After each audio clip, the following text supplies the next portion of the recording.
kenalan nggak Pak dengan GetGo ini? Bisa dijelaskan nggak GetGo ini apa sih Pak? GetGo itu bikin ini sebenarnya. Kita mau bikin automated store. Tadi yang saya bilang automated store. Jadi bikin toko yang nggak ada kasirnya, nggak ada yang jaganya gitu. Bentuknya kayak vending machine, tapi bukan vending machine sebenarnya. Bentuknya kayak kita bikin semacam kayak kabinet gitu, kabinet biasa yang di rumah-rumah gitu. Terus kita taruh kamera di dalamnya buat ya kamera ada AI sistemnya. Jadi kameranya bisa tahu apa yang customer ambil dari vending machine-nya, dari si kabinetnya. Jadi ya gitu, si customer tinggal buka kabinetnya, buka tokonya itu pakai handphone mereka, ambil barangnya, tutup, nanti keluar barcode itu di layar, tinggal bayar pakai OVO, pakai GoPay, pakai e-wallet. Jadi sebenarnya simple banget. Jadi visinya ya kita mau bikin personal store lah buat orang-orang di kantor gitu.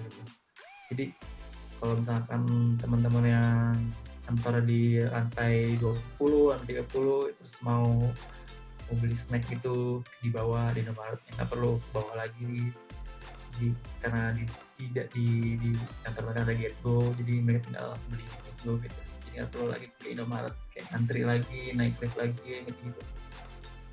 Oke. Bikin customer lebih happy lah. Ini sudah berjalan Pak atau dalam proses pengembangan? Udah selesai, produknya udah selesai. Kita udah deploy di 8 kantor. Cuma gara-gara COVID ini kita harus stop sih, karena banyakan WFH kan, COVID kemarin. Jadi emang boleh diinfo nggak beberapa contohnya? Ada, ntar saya share. Oh oke, boleh. Jadi mungkin ada teman-teman yang mau lihat dan datang mau ini. Kalau nggak salah ini konsep seperti yang Alibaba juga ya Pak ya? Kalau Alibaba kan kayaknya mereka toko yang gede ya. Kalau kita kan kecil dulu, jadi mulai dari yang kecil dulu. Ya pengen sih mau bikin yang gede gitu. Tapi balik lagi kan tadi di Indonesia perlu atau enggak lagi gitu. Perlu atau enggaknya itu. Gitu sih. Jadi itu produknya awalnya itu. Jadi karena COVID kemarin kita akhirnya bikin software kemarin gara-gara hardware oriented gitu. Terus COVID kita nggak punya capital lagi buat lanjutin itu, akhirnya beralih ke software. Jadi kita bikin software.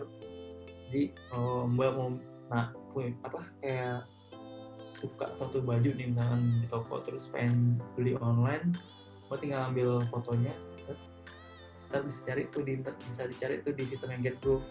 Nah, ntar cari barang-barang yang mirip sama apa yang diambil fotonya.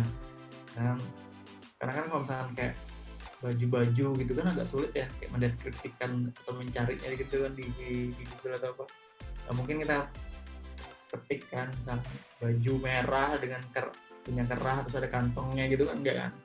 Jadi kita ngambil fotonya terus upload di sistemnya GetGo, ntar dia bakal nyari barang yang mirip atau barang yang sama gitu. Oke, jadi sebenarnya ini kita ambil contoh lalu masukkan ke sistem GetGo. Nanti untuk barangnya sendiri mengambilnya bagaimana? Maksudnya kalau kita mau beli, kita akan kembali ke toko konvensional? Ambil optionnya aja. Jadi kita provide option aja. Jadi kita ambilnya datanya dari e-commerce atau misalkan di fashion e-commerce gitu-gitu. Datanya dari mereka. Jadi ini untuk decision untuk buy-nya ya tergantung dari customer-nya. Itu kita cuma ngasih kemudahan untuk mencari barang aja sih sebenarnya, kayak gitu. Oke. Dari sisi biaya nih Pak, kan pasti variatif sekali. Tapi kalau misalkan kita boleh dapat gambaran, sebenarnya kalau kita ingin mengembangkan AI ini kan kembali apakah kita butuh atau tidak. Tapi kalau pada akhirnya setelah menimbang banyak poin yang tadi Bapak jelaskan, kita butuh, ini secara cost sebenarnya tergantung misalkan ya Pak, kalau kita bicara tentang smart home atau building, itu sebenarnya sangat mahal atau bagaimana Pak? Ada gambaran nggak kira-kira Pak untuk AI? Saya nggak bisa ngasih angka sih, cuman pertama kita harus consider biaya untuk fasilitas trainingnya dulu. Training AI itu kita perlu komputer yang nggak sembarangan, kita perlu komputer dengan GPU yang bagus dan lain-lain. Itu bisa habisin 50 jutaan lah ya, untuk komputernya aja. Itu satu. Kalau misalnya kita mau datanya banyak gitu, kayak ya lebih mahal lagi, kita perlu beberapa berarti ya. Nah terus biaya sensor misalkan untuk smart home, smart building itu berarti kita perlu sensor gitu kan. Nah itu sensor nggak terlalu mahal sih sebenarnya, tapi ya kita perlu consider biaya itu juga, dan kita harus juga pertimbangin juga sensor ada berapa banyak. Nah terus kita harus timbangan lagi processing-nya gitu, processing datanya itu dari sensornya itu, kita mau pakai cloud atau mau pakai on premise tadi. Nah banyak tuh fasilitas on premise yang udah banyak tuh yang bisa kita pakai, dan itu chip-chip kecil gitu. Itu harganya satunya yang paling murah itu 2,5 juta. Nah itu untuk itu cuma cukup untuk processing satu kamera. Kalau untuk beberapa sensor mungkin bisa lah kayak 3-4 sensor bisa lah, temperatur bisa lah untuk processing itu. Nah itu perlu juga dihitung untuk processing berapa. Habis itu udah sih sebenarnya, kalau misalnya biaya hardware-nya itu aja sih sebenarnya, sensor, processing device-nya, sama biaya beli CPU-nya buat training, GPU dan CPU untuk training si AI model. Untuk hardware itu. Untuk personel ya itu tergantung lah ya, kalau misalkan bikin sendiri kan gratis kan. Kalau misalkan harus hire orang dan lain-lain itu agak mahal, karena AI engineer itu termasuk yang sekarang banyak buat dicari dan susah banget lah, sulit untuk nyarinya dan mahal udah. Jadi karena banyak orang juga yang nyari AI engineer, jadi ya harganya jadi mahal, dan belum banyak orang yang belajar itu.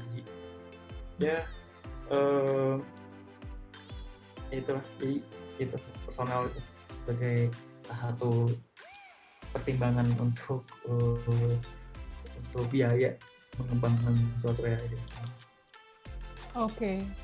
Terima kasih penjelasannya Pak Andika. Nah, mungkin buat teman-teman yang di sini yang bergerak di bidang arsitektur atau dunia konstruksi, building, desainer interior gitu ya.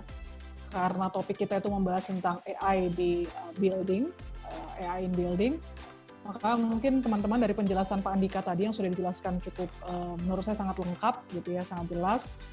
Kita sudah mendapat gambaran tentang AI ini seperti apa. Dan lalu kalau kita implementasikan dalam bidang dunia konstruksi, khususnya kalau kita specifically bicara tentang green building, kita bicara dari konsep desain, yang mungkin para arsitek dalam pekerjaannya juga melakukan desain gitu ya. AI bisa diimplementasikan di desain itu dalam segi apa? Dan apakah perlu ditimbang dari technical diligence dan business diligence-nya tadi. Lalu kemudian secara konstruksi gitu ya. Secara konstruksi AI apa yang kita bisa terapkan. Lalu dalam bidang operasionalnya, nanti kita juga bisa terapkan seperti apa. Yang pada intinya kita berharap bisa memberikan impact yang positif kepada klien kita, kepada customer kita yang menggunakan jasa kita atau menggunakan konstruksi atau building itu. Mungkin itu, dan saya berharap ini sangat bermanfaat buat teman-teman semuanya untuk mendapat gambaran yang lebih jelas tentang AI itu apa. Itu paling dasar sekali, yang fundamental yang kita perlu tahu. Karena mungkin selama ini kita itu suka mereka-reka ya, atau kita mendapatkan penjelasan yang salah tentang AI, sehingga menurut saya penjelasan dari Pak Andika ini sangat penting sekali untuk kita bisa tahu dan bisa membantu kita untuk mengerti konsep AI dimanapun bisa diterapkan, salah satunya di building. Dan mungkin ada closing statement Pak dari Pak Andika, karena sepertinya tidak ada pertanyaan lagi. Makasih aja sih udah menyempatkan waktunya. Terus makasih udah undang saya Mbak Rebecca untuk jadi salah satu MC acara di Bicara. Gitu ya sih. Makasih. Oke. Kita dari Bepro yang mau mengucapkan terima kasih banyak nih buat Pak Andika yang sangat generous kayak gitu, dan kita sangat berterima kasih sekali Pak untuk ilmunya yang menurut kita sangat bermanfaat, dan kita percaya juga sangat bermanfaat buat seluruh peserta. Nah, kita sampai ketemu lagi di bicara berikutnya, dan saya ingin tetap keep kontak nih dengan Pak Andika Boleh. untuk Silakan. event-event Nomor saya pertemuan selanjutnya. Oke, siap. Terima kasih banyak Pak Andika, dan terima kasih kepada seluruh peserta. Kita sudah sampai di ujung bicara hari ini. Kita akan kirimkan nanti sertifikat elektroniknya ke email seluruh peserta. Terima kasih banyak buat Pak Derecho, Ibu Fiaska, dan Pak William, dan beberapa teman-teman yang mungkin sudah sempat bergabung tadi, tapi sudah left. Terima kasih banyak. Saya bertemu lagi di bicara berikutnya. Selamat malam. Uh, Malam.